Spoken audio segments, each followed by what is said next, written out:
Everyone, আজ হচ্ছে 23শে August আর আজ রবিবার। সকাল 7টা নাগাদ ঘুম থেকে উঠে দিনটা শুরু করছি। চলো আজ আমার জীবনযাপনের এক ঝলক তোমাদের সাথে ভাগ করে নিই।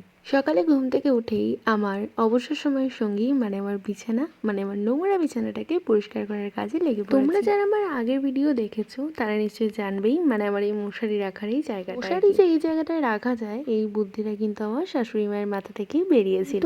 তারপর ঘরটাকে ভালো করে ক্লিন করে নিয়েছিলাম আর ঘরটাকে গুছিয়ে নেওয়ার পরই আমি চলে গেছিলাম রান্নাঘরে। দিন যে পরিমাণে ওয়েট গেইন করছি তাই ওয়েটটাকে লস করার কাজে আমি তো চেষ্টা করছি তেল জাতীয় এবং মিষ্টি জাতীয় খাবারগুলোকে একটু অ্যাভয়েড করে। আমি ডায়েট করতে পারছি না, কেননা আমার কিছু ভালোবাসার মানুষ এখানে আছে যারা আমাকে একদমই ডায়েট করতে দিচ্ছে না, উল্টোপাল্টা খাবার বানালেই আমাকে ডেকে এনে রান্নাঘরে এসেই তো এই গ্রিন টিটা আমাকে বললো আমাকে পান করলে তো শরীরের বিপাক বা মেটাবলিজম বাড়িয়ে ক্যালোরি পড়াতে আমি সাহায্য করব, কিন্তু আমি তো ওর কথা পাত্তা না দিয়ে ওকে একটু দূরে ঠেলে দিলাম। আসলে কোনো ব্র্যান্ডের গ্রিন টির টেস্টই না আমার একদম ভালো লাগে না, মানে আমি নিতেই পারি না। তাই আমার বাগানে ফ্রেশ লেবু দিয়ে আমি সকালটা লেবু জল দিয়েই শুরু করেছি। আর তোমাদের তো আগেই বললাম যে আমার পক্ষে পুরো একটা ডায়েট মেনটেন করা কখনোই সম্ভব হয়ে উঠবে না, আমি জানি সেটা, তাই টুকটাক একটু চেষ্টা করছি। তো সকালবেলা লেবু জল খেয়েই তো আমি হেয়ার একটু অয়েল অ্যাপ্লাই করেছিলাম। আর আগে যেহেতু বললাম আজ রবিবার, তাই বাড়িতে আজকে কিন্তু স্পেশাল চিকেন হবে, তাই সকালবেলা না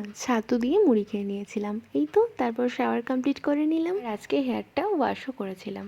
তারপর অল্প করে একটু স্কিন কেয়ার করে নিলাম। আর তোমরা তো জানোই আমার অত্যাধিক পরিমাণে ড্রাই স্কিন, তাই একটা বডি লোশনও অ্যাপ্লাই করে নিয়েছিলাম। ভেসলিনের এই বডি লোশনটা কিন্তু আমার অল টাইম ফেভারিট, মানে এর ফ্রেগরেন্সটা আমার দারুণ লাগে। আর আজকে সকালে ঠাকুরকে খেতে দেওয়ার দায়িত্বটা পড়েছিল কিন্তু আমার ওপর, তাই স্কিন কেয়ার করার পর আমি চলে গেছিলাম বাগানে ফুল তুলতে। আমাদের বাগানের ফুল আমরাই পাই না, মানে সকাল হওয়ার আগেই সবাই তুলে নিয়ে চলে যায়। আর বাগানে আমাদের যে সমস্ত ফলের গাছ বা লঙ্কা টঙ্কার গাছ আছে সেগুলো থেকেও পাশের বাড়ির কারা যেন এসে তুলে নিয়ে চলে যায়। যাই হোক, এই তো তারপর ঠাকুরকে খেতে দেওয়ার পর হচ্ছিল চিকেন, সেটার একটু ক্লিপ নিয়েছিলাম। আর বাড়িতে চিকেন হবে আর একটু কষা আমি ট্রাই করবো না, সেটা কি কখনো হয়? আরও অনেক কিছু রান্না হওয়া সত্ত্বেও চিকেন দিয়ে আমি শুধু ভাত খেয়ে আজকে ভিডিওটা এখানেই শেষ করছি। বাই।